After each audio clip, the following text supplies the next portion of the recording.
Sirva a Deus com inteireza de coração. Convido a que você abra a sua Bíblia na carta que Paulo escreve à igreja de Colossos, capítulo de número 4. E aqueles que puderem ficar de pé e assim desejarem para a leitura inicial, eu convido a que então, desta forma, procedam. Colossenses, capítulo de número 4. Eu gostaria de ler o versículo de número 12. Registra assim a palavra de Deus. Saúda-vos, Epáfras, que é dentre vós, servo de Cristo Jesus, o qual se esforça sobremaneira, continuamente, por vós nas orações, para que vos conserveis perfeitos e plenamente convictos em toda a vontade de Deus. Oremos. Pai amado, lemos a Tua santa e preciosa palavra. Pedimos, Deus, fala conosco nesta noite. Abençoa as nossas vidas. Nascemos, Deus, não para sermos servidos, porque o maior dos serviços que podíamos receber nos foi entregue naquela cruz do Calvário. A partir daí, Pai, ainda que recebamos uma salvação que não merecemos, o que nós queremos fazer é Te agradar. O que nós desejamos fazer para Te agradar é Te servir. E não apenas um serviço inócuo, mas um serviço frutífero. Por isso, Deus, que na mensagem desta noite, que havemos de refletir, possamos entender o que esperas de nós como Teus servos. E o que nós pedimos, o fazemos agradecidos em nome de Jesus. Amém. E amém. Os irmãos, por favor, podem tomar os seus assentos. A Bíblia apresenta, no português, a palavra servo, por muitas ocasiões, tanto no Antigo como no Novo Testamento. Mas no Antigo Testamento nós temos duas palavras básicas para servo, assim como no Novo nós temos três palavras.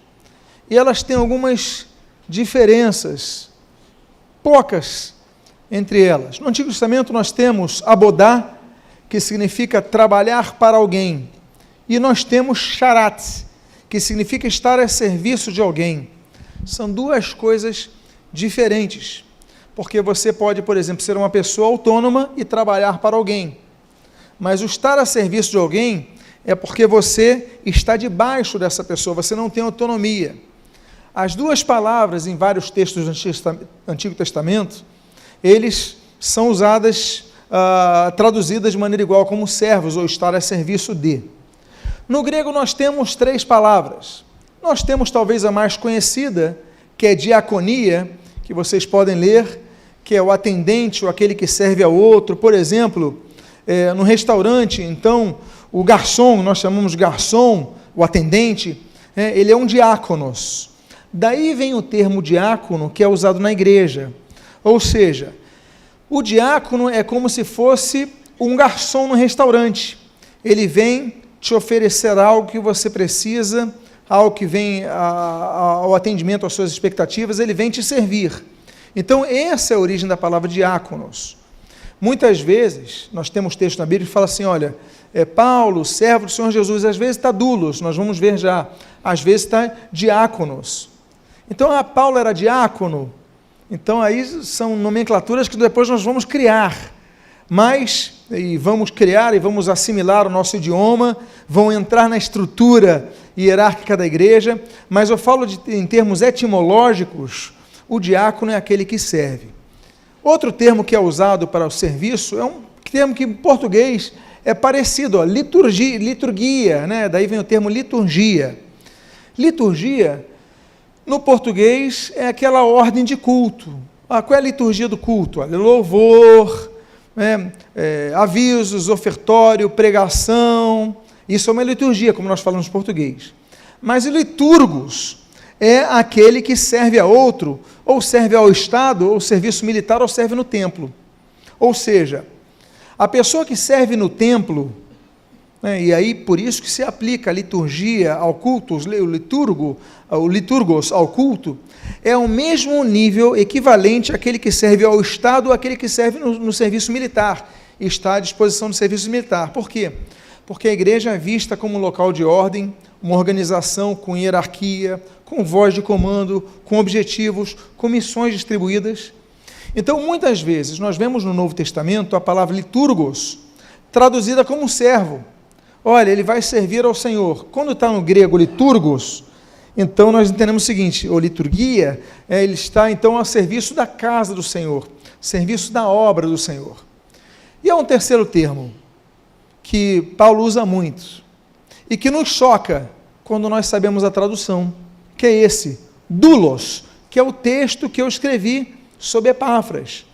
Doulos significa escravo, significa homem na condição servil por render-se a outro. A pessoa não tem mais condição, o exército chegou e venceu a guerra, você apenas levanta o seu braço, se rende. O que os romanos faziam com essas pessoas, com esses soldados? Usavam como escravos. Agora você está à minha disposição. No Brasil colônia nós tivemos as pessoas, os traficantes de escravos, traziam as pessoas do continente africano, no caso do Brasil, somente o continente africano, e aqui então as pessoas compravam. A partir de agora você está na condição de serviliência a mim, você está me servindo. Então a pessoa não tinha nem vontade própria. Olha só, Paulo se usa como escravo. Paulo diz, olha, eu sou servo de Cristo Jesus, só que quando a gente lê o texto no português, nós falamos servo, a pessoa que serve, peraí, mas ele falou assim, não, eu sou escravo de Cristo Jesus, porque eu me rendi a Ele, porque Ele manda na minha vida, porque Ele me comprou. Então, para nós começarmos a entender o que é servir a Deus, servir na casa de Deus, servir na obra de Deus, nós devemos ter a consciência, a compreensão, que devemos nos render completamente à vontade de outrem, ou seja, não à vontade própria, mas à vontade daquele que é o nosso Senhor. Por isso que nós chamamos Jesus de Senhor. Por isso que a Bíblia usa o termo grego de Kyrios. Jesus Cristo é o Senhor. Então nós temos assim um norte muito claro. A vontade que nós devemos realizar em nossa vida não é a nossa. Como o Senhor Jesus orou, olha, seja feita não a minha vontade, mas a tua. Quando nós começamos a entrar nessa compreensão, nós começamos a servir melhor na casa de Deus. Sejam os pastores, sejam os diáconos, sejam os músicos, professores de escola dominical, nós começamos a ter uma amplitude mais aprofundada sobre o que Deus espera de nós. Eu gostaria então de compartilhar algumas recomendações sobre esse serviço. Esse é um culto que nós sempre incentivamos e orientamos aos pastores divulgarem suas igrejas, trazerem os membros de suas igrejas, para que nós possamos sempre buscar o aperfeiçoamento como servo de Cristo. Eu não acredito, sinceramente em meu coração, que alguém que se diga filho de Deus não tenha por objetivo se tornar um servo de Deus. Mas, infelizmente, ainda que devesse ser uma consequência natural aos egressos na vida cristã, muitos não são servos de Deus, são apenas filhos de Deus. Deus espera que nós o sirvamos. Nem o Senhor Jesus foi poupado do serviço, quem dirá nós. Então, se envolva na casa de Deus. Vamos ver, então, algumas observações do que nós podemos aprender. A primeira delas está no livro de Hebreus, na carta aos Hebreus, no tratado aos Hebreus, no capítulo 12, dos versículos 28 e 29. A Bíblia diz assim: por isso, recebendo nós um reino inabalável, retenhamos a graça, pela qual, o quê? Sirvamos a Deus de modo agradável, com reverência e santo temor, porque o nosso Deus é fogo consumidor. Ainda que nós, em nossa igreja, nós temos uma liberdade muito grande para adorar a Deus, para servir a Deus, mas nós temos que trabalhar sempre no equilíbrio. Por quê? Porque muitas vezes, em nome da liberdade, nós adentramos a libertinagem. Não é verdade? Muitos não sabem lidar com isso. O apóstolo Paulo fala de maneira muito clara, Gálatas capítulo 5, alguns que foram livres estão se colocando de novo ao jugo de escravidão. Outros vão para o legalismo, não pode nada, não pode ver a televisão, não pode ver um futebol, não pode nada, tudo é pecado, inventam um pecado onde a Bíblia não diz. Agora, outros dão liberdade demais. Uma coisa que nós não podemos perder é o temor ao Senhor. Porque o temor ao Senhor nos coloca um teto, nos coloca um limite. O temor ao Senhor é o princípio da sabedoria, como diz a palavra de Deus. Por quê? Porque nós temos um teto. Uma das vantagens, já preguei sobre a importância das denominações. Numa época que as pessoas criticam denominação, acham absurdo, todo mundo quer ficar independente. Mas uma das virtudes ou das qualidades de uma denominação é que os líderes das igrejas, eles têm um teto. Eles não fazem o que querem, não falam o que querem, porque eles prestam contas a alguém, não é verdade? Então, por exemplo, se um deles aqui fala alguma coisa antibíblica, fala uma heresia, a gente fica sabendo, olha, o que houve? Vamos conversar a respeito? Será que você tem alguma dúvida? Ou o sujeito fala um disparate de púlpito, foge com a ética, aí, poxa, vamos conversar a respeito, o que está havendo? Assim como eu, em relação ao conselho de bispos, assim como os bispos entre si no conselho que fazem. Então, é importante que haja um teto para nós, porque quando a pessoa fica independente, começa a falar o que quer, fazer o que quer, e surgem os absurdos que tanto escândalo trazem à igreja. Essa é uma das... porque nós temos um teto. Agora, também não adianta ter esse teto humano, esse teto orgânico, se nós não tivermos temor a Deus. Porque o temor a Deus, ele é interno. E a reverência a Deus deve ser mantida e exercida pelas lideranças, mesmo nos cultos, que culturalmente nós sejamos abertos, contemporâneos.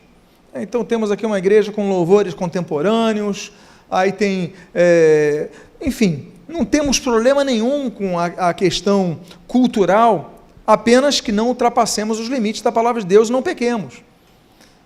Esse é o nosso limite, é agradarmos ao Senhor em todo o tempo. Por quê? Porque nós devemos ser pessoas que tenham reverência para com Deus. A Bíblia é muito clara e ela vai falar que, Salmo 89, nós devemos manter a reverência a Deus. Levítico de número 19 fala que nós devemos ter reverência à casa de Deus. Deuteronômio 34 diz que nós devemos ter reverência ao nome de Deus. A gente fica brincando com um nome tão precioso, o nome de Jesus, que a Bíblia diz no livro de Atos que está sobre todo nome. Pessoas que ficam brincando, Jesus isso, Jesus aquilo, em nome de Jesus, vulgariza o nome de Jesus. Eu falo na escola de líderes o seguinte, e todos os pastores aqui, missionários, sabem, que eu falo o seguinte, olha, aprenda a reverenciar o nome de Cristo, não usando em vão, porque o pessoal fala assim, dirigente de louvor, vamos ficar em pé em nome de Jesus. Por que usar o nome de Jesus para pedir para a pessoa ficar de pé? Pede só, vamos ficar de pé, por favor, fiquemos de pé, tem tanto, vamos ficar de pé em nome de Jesus, pode sentar em nome de Jesus, desliga o ar-condicionado em nome de Jesus, você vulgariza o nome de Jesus. O nome de Jesus é santo, diante dele, demônios são expulsos, vidas são libertas, e a gente vulgariza, fica brincando com o nome de Jesus, não pode, temos que ter esse, eu volto a dizer, então, é porque não usa, tem vestes mais livres na igreja, não é isso a reverência que Deus quer, é algo muito mais profundo que isso. Agora, o nome de Deus, a Bíblia diz para nós guardarmos esse nome, até hoje, ninguém sabe pronunciar o nome de Deus, nós sabemos aquele tetragrama hebraico, aquelas 4 letrinhas, né, YHWH, ninguém sabe se é Yehová ou Yahvé, ou Yarvé. Alguns entendem que Jeová, né, pega as vogais do eu sou, outros pegam Yahvé, as vogais do Adonai. Nós sabemos alguma coisa, a tendência de entender que pode ter sido a pronúncia Yahvé, pelo menos do Yah, porque, por exemplo, aleluia, aleluia, louvado seja Yah, Yah como abreviatura de Yahvé. Então, aleluia. Então, porque eles não querem colocar o nome completo. Daí vem Isaías, Jeremias, tudo isso é a abreviatura do Yah, que é o nome de Deus. Os judeus, olha, tem judeus ortodoxos que quando vão ao banheiro e eles têm dólar na carteira, eles não vão sozinhos. Você sabia disso? Tem judeus ortodoxos, lá em Nova York, por exemplo, tem muitos, eles vão ao banheiro, vão em dupla. Porque eles entregam a carteira ou as notas de dólar para a pessoa e vão no banheiro, para que não entrem no banheiro com a nota de dólar que diz assim, God and Trust, né? Em Deus nós confiamos, porque ali tem o nome de Deus. Eles falam, não vou entrar no local imundo com o nome de Deus. Vocês já viram algumas portas de algumas residências, se chama mezuzá, ok? É uma caixinha retangular que se coloca nas portas. Quantos já viram essa mezuzá em algum lugar? Eu tenho na minha casa, uma questão de reverência à palavra de Deus, sempre que eu entro, eu saio, quando eu olho ali, eu falo, poxa, minha casa, né, eu abençoo a minha casa e tudo mais. Os judeus têm essa concepção. Os judeus usam mezuzá, se nós geralmente, e o judeu também mais secularizado, só usa na porta de entrada da casa, o judeu ortodoxo coloca em todos os aposentos, menos em um, no banheiro, porque ele diz que é um local de impurezas. Ele faz isso para não colocar o nome de Deus, que é tão santo, no local de imundície. Então, é o respeito que eles têm. Nós não podemos perder a reverência. Nós devemos ter, eu falei da reverência à casa de Deus, em Levítico 19, nós devemos lembrar, por exemplo, a reverência à palavra de Deus, em Apocalipse capítulo 22. Nós devemos ler a Bíblia com reverência, nós devemos ter reverência.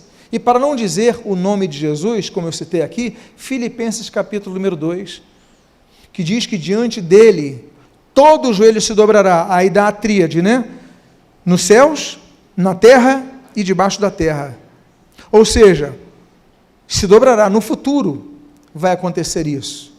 Num dia, no porvir, todo o joelho vai se dobrar diante de Deus. Nos céus, os anjos vão se dobrar diante de Deus. Na terra, todos aqueles que estiverem na terra na volta de Jesus vão se dobrar diante de Jesus, e debaixo da terra os demônios vão dobrar os seus joelhos diante de Deus.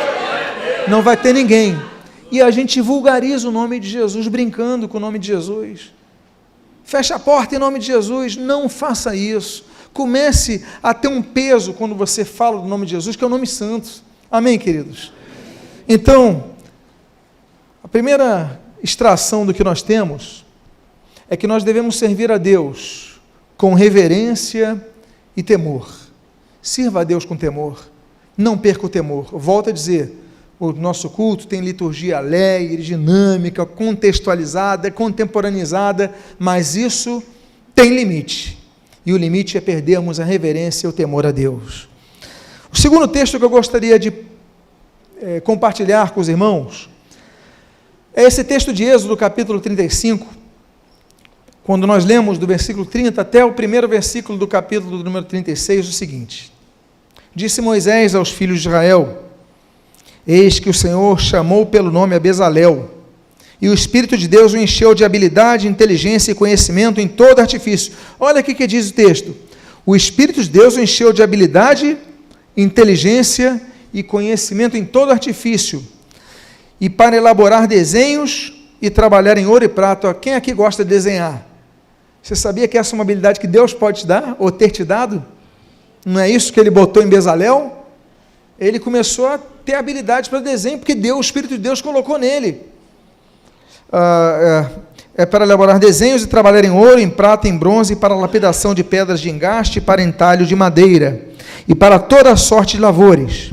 Encheu-os de habilidade para fazer toda a obra de mestre, até mais engenhosa. E assim, trabalharam Bezalel e Aholiabe, e todo homem hábil, a quem o Senhor dera habilidade e inteligência, para saberem fazer toda a obra para o serviço do santuário, segundo tudo o que o Senhor havia ordenado.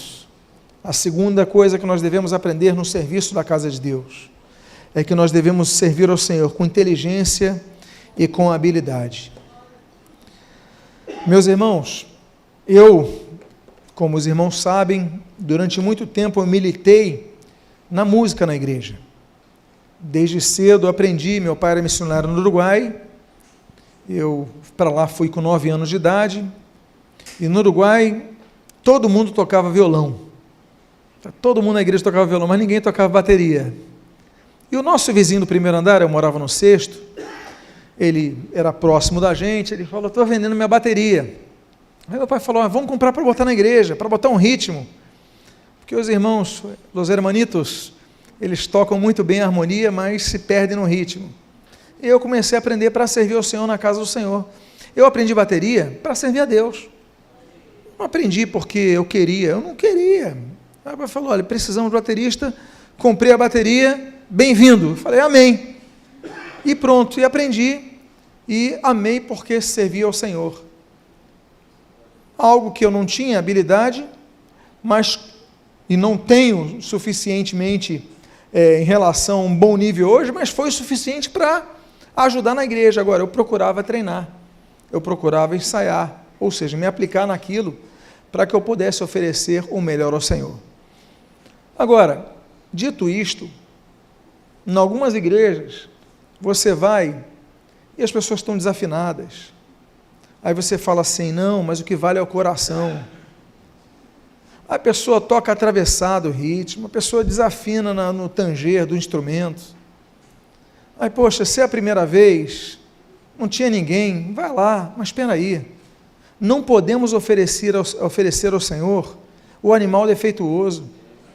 Não podemos oferecer ao Senhor algo que não seja bom. Eu não vou vir aqui tocar um oboé no louvor, não vou vir tocar uma harpa no louvor, não vou vir, por quê? Porque eu sei que se eu vier aqui, eu vou apresentar algo ruim para Deus. Então, eu não vou. Eu vou servir a Deus com outras habilidades que Ele me deu, mas nessa eu não vou. Ah, não tem ninguém para tocar harpa, então ninguém toca harpa. É melhor não ter ninguém tocando harpa e a gente cantar a capela do que ter alguém desafinando. Por quê? Poxa, quer tocar no louvor? Ótimo. Então faz o seguinte, treina em casa, pega um professor, se esmera e oferece ao Senhor esse serviço. Aí você já vai oferecer algo melhor. Mas há igrejas que apresentam qualquer coisa, desafinam e tocam errado. Eu estou falando do tocar. Se eu for para outras áreas como de ensino, aí você cai para trás.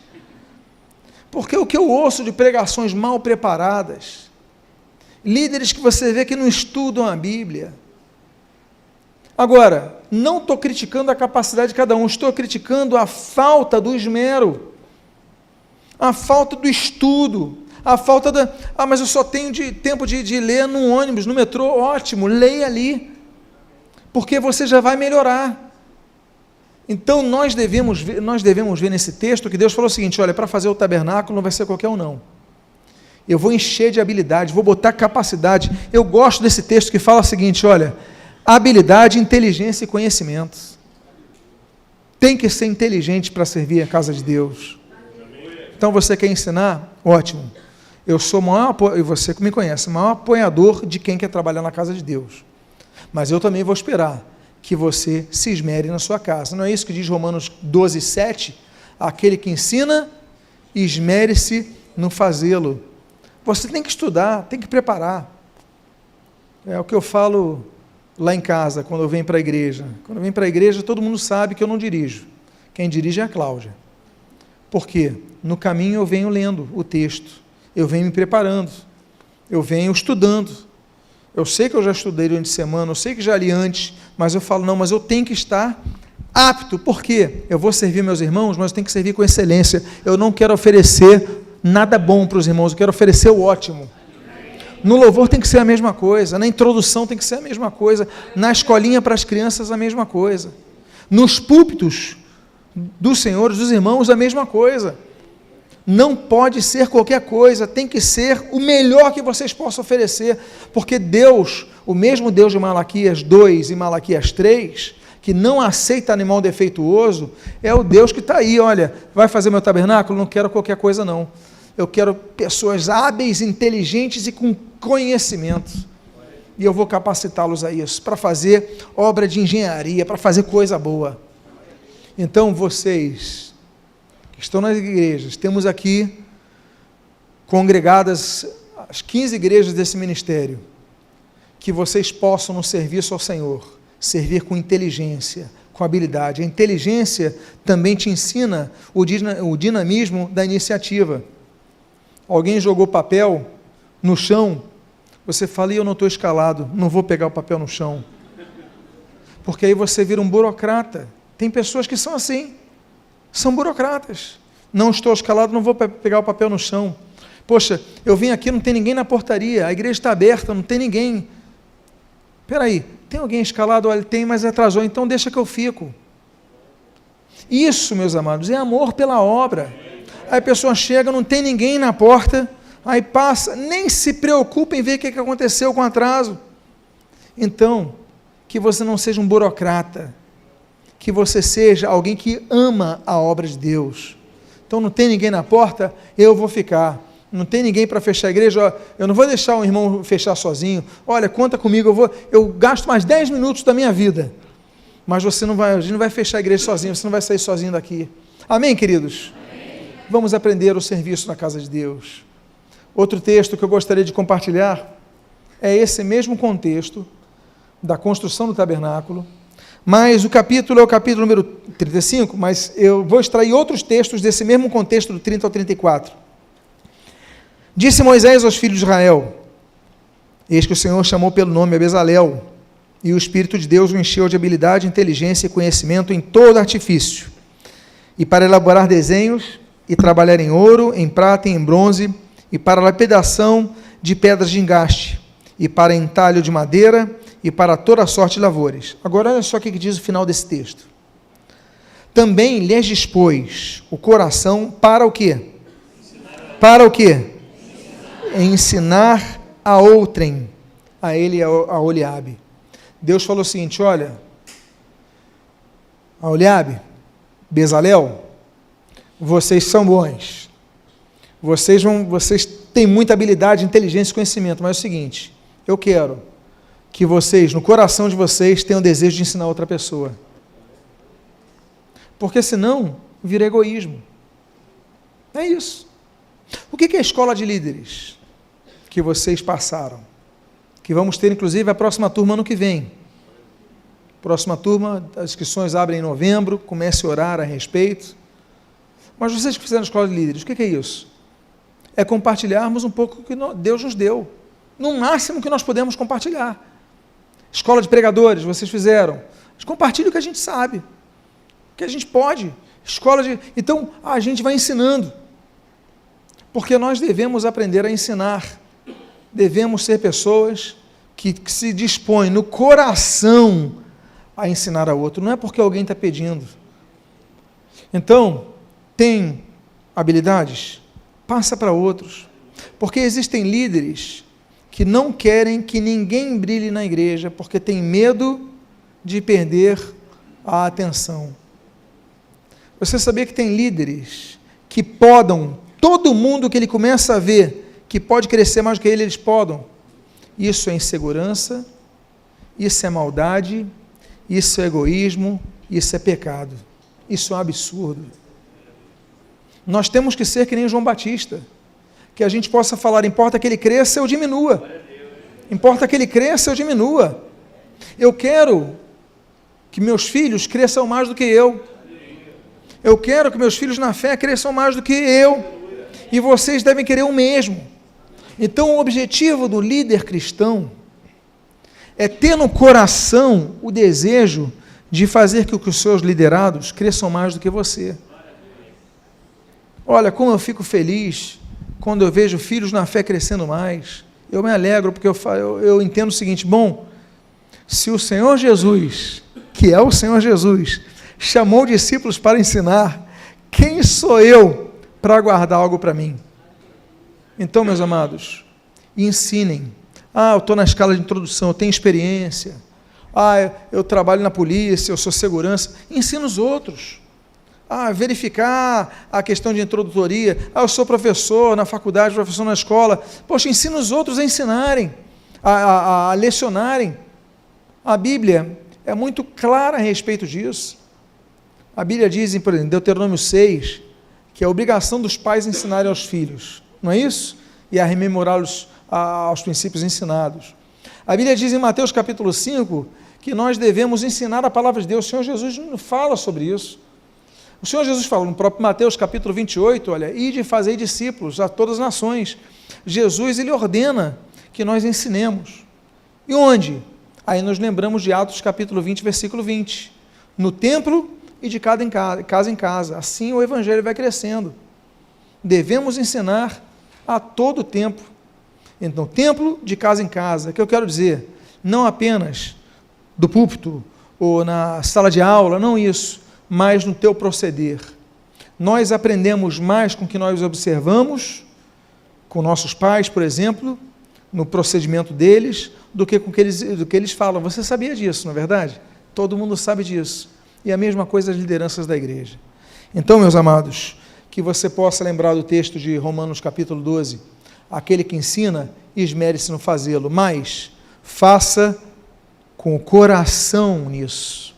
Tenha desejo de ajudar outras pessoas com aquilo que você conhece. Tenha esse desejo. Outro texto sobre o serviço na casa de Deus. Então, ensinar outros a servirem com qualidade. É isso também. Ensina outros a servirem com qualidade. Um outro texto que se encontra em 2 Crônicas, capítulo número 20, versículo 31, 32, 33. Diz assim: Josafá reinou sobre Judá. Tinha 35 anos quando começou a reinar, e reinou 25 anos em Jerusalém. Ele andou no caminho de Asa, seu pai, e não se desviou dele. Olha só que coisa interessante. Fazendo o que era reto perante o Senhor. Antes de eu continuar, ele fazia o certo diante de Deus, sim ou não? Fazendo o que era reto perante o Senhor. Ele fazia o certo? Sim ou não? Sim. Aí o texto continua. Olha a palavrinha que vem depois. Com tudo, vírgula. Contudo, ele fez o que era reto perante o Senhor. Contudo, os altares a ídolos não se tiraram, porque o povo não tinha ainda disposto o coração para com Deus, o Deus de seus pais. Ele fez tudo certinho. Contudo, diz o texto, não tirou os altares, os ídolos públicos, os altares públicos em Jerusalém, porque o povo não queria. A função do líder é fazer tudo o que ele tem que fazer. Porque a função do líder muitas vezes parece com a função dos pais. Os pais, algumas vezes, vão tomar decisões que vão desagradar os seus filhos. Os seus filhos vão fazer biquinho para você, vão deixar de falar contigo, vão cruzar os braços, se trancar no quarto. Não quero falar mais contigo. Não quero, porque você tomou uma decisão que eles tinham que se submeter. Esse homem, ele começou bem. Quantos não lembram desse grande líder que foi Josafá? Mas ele não tirou, porque o povo não tinha disposição para isso, eles queriam ter os seus altares. Então, meus amados irmãos, muitas vezes, aprenda que quando existe uma palavrinha no meio do serviço chamado pecado, você tem que ser duro, franco, direto, mas isso tem que ser retirado do teu ministério. Não, pastor, mas no meu louvor está tudo certinho, só tem irmão aí que é reto, tudo que é certinho, toca com habilidade, sabedoria, entendimento, tudo certo, só tem problema. Espera aí, tem uma palavra chamada pecado? Então, espera aí, eu vou tirar esse altar aos ídolos, eu vou tirar esse erro. Ah, mas o louvor vai ser afetado. Poxa, eu vou ser o primeiro a lamentar. Mas eu não posso negociar com o pecado. Então, eu vou perder líder de louvor, eu vou perder pregador, eu vou perder operador de som, professor de comunicação, eu vou perder. Agora, quem vai ganhar é a vida espiritual da igreja. Aleluia! Então, líderes, aprendam o seguinte: o serviço não é físico apenas, não é apenas o que você executa, mas os servos de Deus têm que visar o crescimento espiritual da igreja, porque nós lidamos com questões espirituais. Então, se há pecado, olha, não estou falando para você cortar a cabeça da pessoa, não é isso, vamos agir com amor. Chama a pessoa, conversa com a pessoa, ajuda a pessoa. Agora, a pessoa, vamos ver, vai incorrer no erro, vai continuar naquilo, vai tomar uma posição. Eu não estou falando então não é isso. Temos que agir com amor, até no momento de disciplinar a pessoa. Mas, o que eu digo, mas tem que agir. Você não pode fingir que não está vendo a coisa. Amém, queridos? Amém, irmãos? Amém. Uma outra coisa que nós aprendemos é o que está em 2 Crônicas, capítulo de número 24, o versículo 4 e o versículo 5. A Bíblia diz: depois disto, resolveu Joás restaurar a casa do Senhor. Reuniu os sacerdotes e os levitas, e lhes disse: saí pela cidade de Judá e levantai o quê? Dinheiro de todo Israel, para repassardes a casa do vosso Deus de ano em ano. E vós, apressai-vos nisto. Ponto. Como termina o versículo? Porém, os levitas não se apressaram. Duas categorias de pessoas. Existem 3 tipos de judeus no mundo. Não estou falando da raça, dos Askenazim, Sefaradim, os Askenazim, os do centro da Europa, do leste europeu, os Sefaradim da Península Ibérica, norte da África, Ásia. Não, estou falando desse tipo. E existem outros também, os Falachas, os Beit Israel, tem vários tipos de judeus. Mas estou falando na categorização quanto a povo de Deus, Israel. Existem 3 tipos. Aliás, existem 3 tipos de povos. Não falo só de Israel. A Bíblia diz que existem 3 tipos de povos, e para cada tipo de povo existem responsabilidades, tarefas, existem juízos. O primeiro tipo de povo é o povo judeu. O segundo tipo de povo é o povo não judeu, que a Bíblia chama de gentios.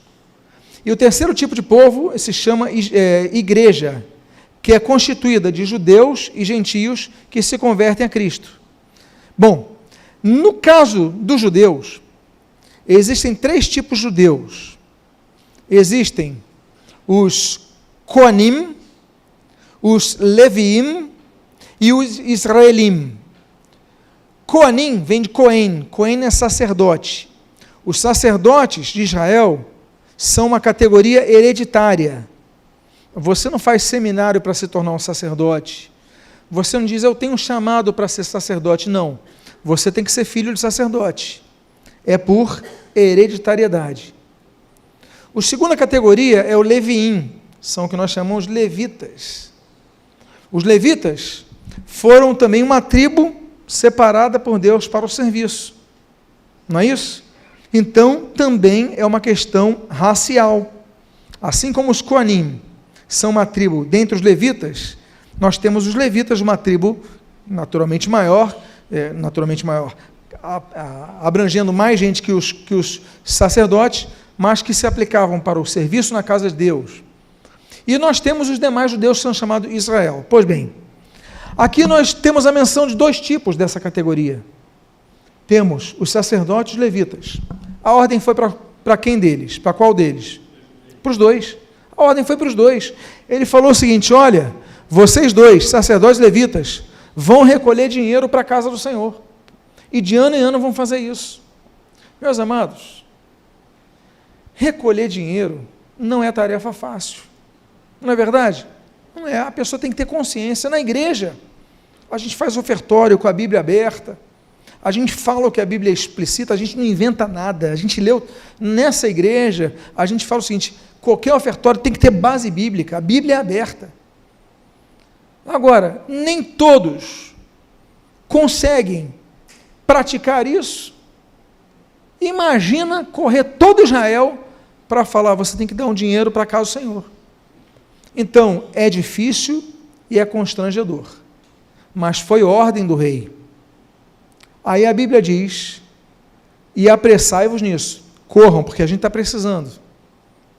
Aí o que diz a Bíblia? Porém, os levitas não se apressaram. O que eu imagino que os levitas pensaram? Os sacerdotes já estão indo. Porque ele não está falando aqui do sacerdote, está falando de levitas. Aí os levitas, não, os sacerdotes já estão indo, vão devagar, dá tempo, deixa eles pegarem no pesado, depois a gente vê e qualquer coisa a gente fala, os sacerdotes vieram primeiro, aqui estou elucubrando, estou aqui pensando, brincando com meus pensamentos, o que eles possam ter pensado. O fato é que na obra de Deus, muitos fazem o mesmo, e o tema é, sirva em unidade com a sua liderança, não sendo relapso, porque muitas vezes, há instruções que a sua liderança dá, ao seu líder de grupos de vida, ao líder dos casais, ao líder das crianças, para os professores, ao pastor da igreja, ao líder de diáconos, líder de louvor, aí você, não vou fazer isso não, ele já vai fazer por mim, nós temos que chegar mais cedo, deixa eles chegarem primeiro, que eles vão afinando, eu chego depois quando já tudo estiver pronto. Nós não podemos ser assim. A ordem foi apressai-vos nisso, tanto os sacerdotes como os levitas deviam ir. Os levitas não se apressaram, e o Espírito Santo aprova o Espírito que isso permanecesse na palavra de Deus, porém, os levitas não se apressaram. Meus amados, ande unidade, porque sem unidade a gente não alcança lugar nenhum, a oração de Jesus em João 17, nunca se aplicaria, devemos ser um com Ele. Romanos 12, nós devemos ser um corpo com muitos membros, mas não, eu sou mão, mas deixo o dedo trabalhar. Como é que o dedo vai trabalhar sem a mão? Nós devemos então auxiliar-nos, e todos nós, havendo uma instrução, às vezes acontece no presbitério, se dá instrução para todos, alguns cumprem de imediato, outros cumprem lentamente, e outros não dão nem explicação. Aí eu fico assim pensando, Senhor, será que eles acham que eu vou ficar cobrando? Que eu vou ficar pedindo? Meu Deus, será que não tem percepção da questão espiritual por volta disso? Então minha oração é que, se a ordem nos ministérios se apressem, que todos se apressem igualmente, senão a gente não vai a lugar nenhum. Penúltimo ponto que eu gostaria de compartilhar, é o texto que nós abrimos. Diz o texto de Colossenses 4,12, saúda-vos Epáfras, que é um dentre vós, servos, e ali você está vendo a palavrinha que eu botei, doulos, de Cristo Jesus. Vocês lembram o que significa doulos? Escravo. Então vamos retraduzir isso. Olha só, saúda-vos Epáfras, que é um dentre vós, escravo de Jesus Cristo, o qual se esforça, olha que bonito, se esforça, sobremaneira, e de maneira o quê? Continuamente por vós, nas orações, para que vos conserveis o quê? Perfeitos e plenamente convictos em toda a vontade de Deus. Epáfras é um modelo para nós. Em primeiro lugar, ele se via, e Paulo via, como escravo de Cristo. Isso é elogio. Ser escravo de Cristo é elogio, porque é a maior categoria de servo que não faz algo para si, mas para outrem. Então Epáfras é alguém que realmente estava subordinado à vontade de Deus para a sua vida, mas, olha, e aí eu vou entrar na qualificação do seu espírito. Dá para qualificar? Dá, porque aí ele diz, o qual se esforça sobremaneira. Se esforce. Por quem? Pela igreja, para que se conserva perfeita e todos convictos da vontade de Deus. Ele se esforça. Mas aqui tem uma palavrinha interessante, de maneira contínua. Tem que ser constante. Você tem que trabalhar e servir constantemente. Diz ali, devemos servir com esforço e de forma contínua. Porque quando se faz escala, todo mundo coloca o nome. Depois de 3 meses, aquela pessoa que tinha desculpa por um domingo, tinha desculpa para outro, já nem mais dá desculpa. Ou seja, não é servo. Ele se contenta em ser filho de Deus, mas não quer ser servo de Deus. O objetivo aqui é falar, Deus espera não apenas a filiação nossa a Ele, mas espera que nós sejamos doulos dele, servos e doulos por amor. não por imposição, mas por amor a Ele. Um outro ponto está nessa mesma carta aos Colossenses, capítulo 3, versículo 23 e 24, diz assim: tudo quanto fizerdes, fazei-o de todo o quê? Olha o coração aí de novo. Como para o Senhor, não para homens. Opa! Como é que é? Tudo que fizerdes, fazei de todo o coração, como para o Senhor, não como para homens, ciente que recebereis do Senhor a recompensa da herança. A Cristo, o Senhor, é quem estáis servindo. Eu acho que é uma coisa difícil você tratar o irmão como se fosse Jesus. O irmão que está na recepção, ele vai receber um abraço de alguns, cumprimento de outros, e talvez nem uma boa noite de outros, mas tem que tratá-lo de maneira igual, como se fossem quem? Jesus. Cada um de nós que serve, tem que servir como se não fosse para homens, mas para Cristo. Cada um deles está em sua igreja, vocês não estão servindo para homens. Eu não estou servindo, eu estou servindo a homens, vocês estão servindo a homens, mas eu digo, mas como se fosse a próprio Cristo, que é o nosso alvo principal. Então ele está ali na comunidade dos macacos, cada irmãozinho que ele está atendendo ali, é como se tivesse Jesus ali, você servindo o irmão, ele ali no Borel, é a Jesus que está ali no Riachuelo. Olha, Jesus está aqui. Jesus, eu vou tratar como se fosse Jesus, não é para com homens, é para como ao Senhor que está servindo. Nós devemos ter um coração assim de servos. E eu caminho para o último texto.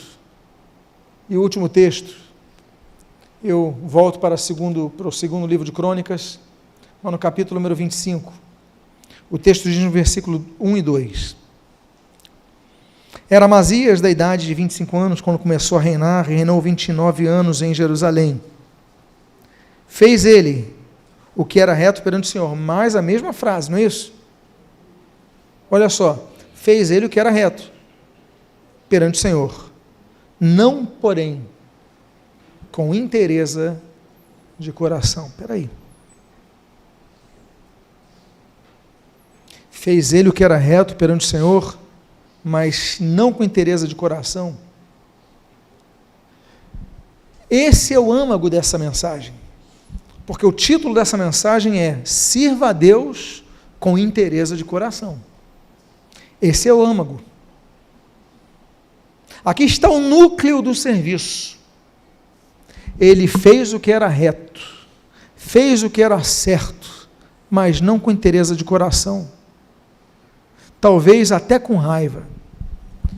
É muito comum que as pessoas, e aqui eu vou dar um exemplo, confundam desobediência, rebeldia e insubmissão. São coisas diferentes. Totalmente diferentes. Tá? Desobediência, você não se dispõe e não cumpre algo que lhe é pedido, ou que lhe é ordenado, lhe é direcionado, enfim. Você não cumpre, você desobedeceu, mas você não é rebelde. Você é rebelde, rebeldia é quando você procura tirar a liderança ou a autoridade da liderança, aí você vira rebelde. Mas o terceiro ponto é submissão. Por que é diferente de obediência e desobediência, perdão? Porque uma pessoa pode ser obediente e insubmissa. Como? A obediência é o ato, a submissão é o coração. Por exemplo, você pode obedecer algo fisicamente. Olha, você vai tocar, eu já estou com raiva, não quero tocar, mas vou tocar. Vou tocar porque estou escalado. Raiva, e vai xingando para o púlpito. Xingando no púlpito. E, Senhor, te louvo com raiva no coração. Você obedeceu a ordem que o pastor te deu para tocar? Você então é obediente. Mas você é submisso? Não, porque teu coração está contrário àquilo. O pecado de Satanás foi a insubmissão. Amados irmãos, a insubmissão é o que nos destrói. Nós podemos ser enganados pela nossa obediência. Eu vou cumprir a escala contra a minha vontade, com raiva, eu sou contra isso. Eu sou contra esse evangelismo. Não, mas o pastor falou para fazer evangelismo ali naquele sinal. Não, porque na minha opinião tinha que ser no outro sinal. Eu sou contrário, eu vou lá entregar o folheto, entrega quase xingando a pessoa que recebe. Porque para mim tinha que ser no outro sinal. E olha, o dia está chuvoso, para mim tinha que ser dia de sol. Se for ouvir cada opinião, tu não sai do lugar. Aí você tem que aprender o seguinte: não, olha, eu entendo que era para ser no outro sinal, mas amém, Senhor. Essa é a direção, vou servir nesse sinal com alegria no coração. Não é isso que a Bíblia diz? Em 1 Samuel capítulo 16, servir ao Senhor de todo o coração. Nós devemos ter um coração, Salmo de número 34, devemos ter um coração quebrantado, Salmo de número 25, temos que ter um coração obediente. Nós temos que trabalhar nosso coração, porque Deus sonda o nosso coração. Então, esse é o âmago dessa mensagem com a qual eu encerro. Que você possa aprender a servir com o coração. Por quê?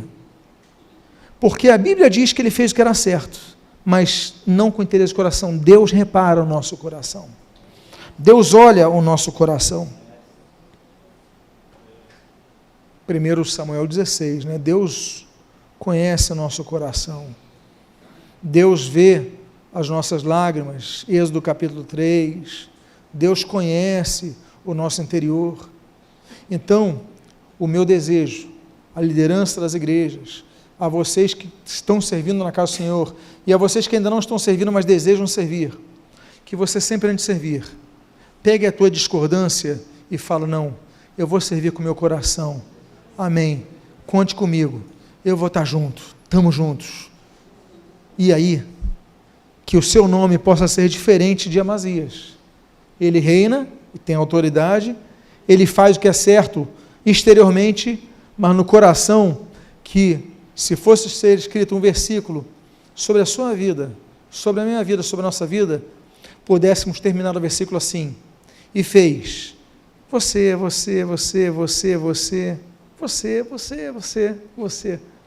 fez com inteireza de coração. Aí você serviu ao Senhor de todo o vosso coração. Eu quero fazer uma oração por sua vida, por nossas vidas. Convido que você, por favor, fique de pé. Eu quero fazer essa oração para que nós possamos ser servos melhores, que nós possamos ser pessoas melhores para servir a Deus e ao nosso próximo. Feche seus olhos. Pai amado, em nome de Jesus, nós te agradecemos, nós te glorificamos pelas oportunidades que nos dás de servir, porque cada porta que nos dás para poder servir é um privilégio, oportunidade que nos dás, tão grandiosa.